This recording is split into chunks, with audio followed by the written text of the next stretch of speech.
Is real estate really that expensive? You've definitely heard this recently. I'm Byron. Welcome back to the channel. If you've read any headlines, you've seen housing boom. I've talked about it on this channel. You can go back and check out some of those videos. The prices keep going up. Is this a bubble? When is it going to burst? People aren't going to be able to afford these homes. But is real estate really that expensive? Even though in the last year and a half, we have absolutely seen these prices skyrocket in mostly every single market across the country. Well, I'd argue that there's been a whole bunch of dollars pumped into the system, right? I'd also argue that where else, if you want a real asset with an inflated stock market, that's for sure, where else are you going to put your money, right? You see BlackRock buying up to $6 or $7 billion in single family homes because they know that rents continue to appreciate and that they can guarantee a rate of return for their fund. You also see that Wall Street, as recently as March of this year, New York Times reported that Wall Street owns over $60 billion right now in single family homes. Zillow's buying, Open Doors buying, Redfin's buying, everybody's buying real estate, even when the market's at its peak. So what do these guys, what does Wall Street know that everybody writing the headlines just can't seem to figure out?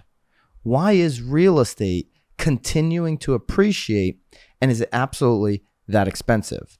Well, here's a really interesting take in comparison on a recent Robert Kiyosaki, Rich Dad Poor Dad podcast that I think we should all pay attention to. Really good breakdown of the prices of commodities compared to real estate. Let's check that out.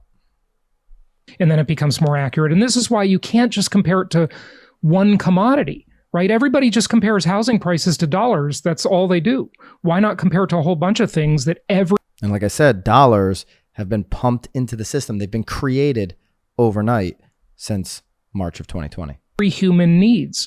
And oil runs the world. It's the most important commodity on earth.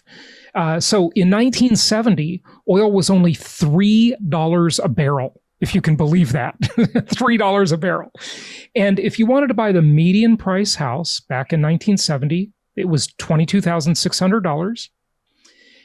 $22,000 for a single family home is insane. Would need to bring the seller 6,746 barrels of oil. All right, so remember those two numbers. Just over $22,000 for a single family home, which equaled over 6,700 barrels of oil. This is 1970, okay? So remember those two numbers. A lot of oil, right? And today, you still need to bring them a lot of oil. The median house price now, as of June, is $348,000, and oil was $75 a barrel at the time. So today, you only need to bring that seller 4,622 barrels of oil. So today, 2,000 less barrels of oil. 2,000 less barrels of oil than in 1970 would get you the median single-family home. So priced in oil, houses are cheaper. Priced in gold, houses are cheaper than they were 51 years ago. And this is really interesting because he's comparing it to gold, which many people have as an asset class, oil that you have many people investing in as an asset class. And when you compare, where am I going to put my money? What asset am I going to put as an investor my money into? Is this why you see BlackRock buying up $6-7 billion worth of single family homes? Wall Street already owns more single family homes today in a high point of the market. Wouldn't they be selling right now if they didn't think these homes were going to continue to appreciate? If they thought dollars were worth more than homes or barrels of oil were worth more than homes, they'd be buying oil. If they thought gold was worth more than homes, they'd be buying gold. But they're buying single family homes. Go talk to your local builder. Just say, hey, if I were to build a new house, I own the land. You own the land outright, maybe. Just use that scenario. I own the land.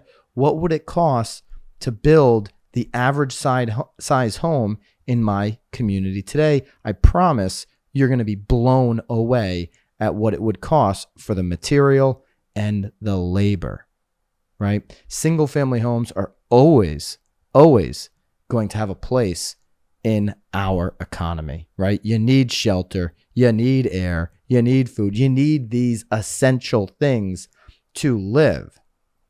BlackRock knows that. Wall Street knows that, right? This guy on Robert Kiyosaki's podcast, Jason Hartman, he knows that. And when you compare it to where else you could put your money, it looks like real estate isn't that expensive at all. It's probably very accurately priced right now. And I believe over the long term, like always, real estate has a long way to go and appreciate. If you enjoyed this video, please consider subscribing. I'll see you on the next one.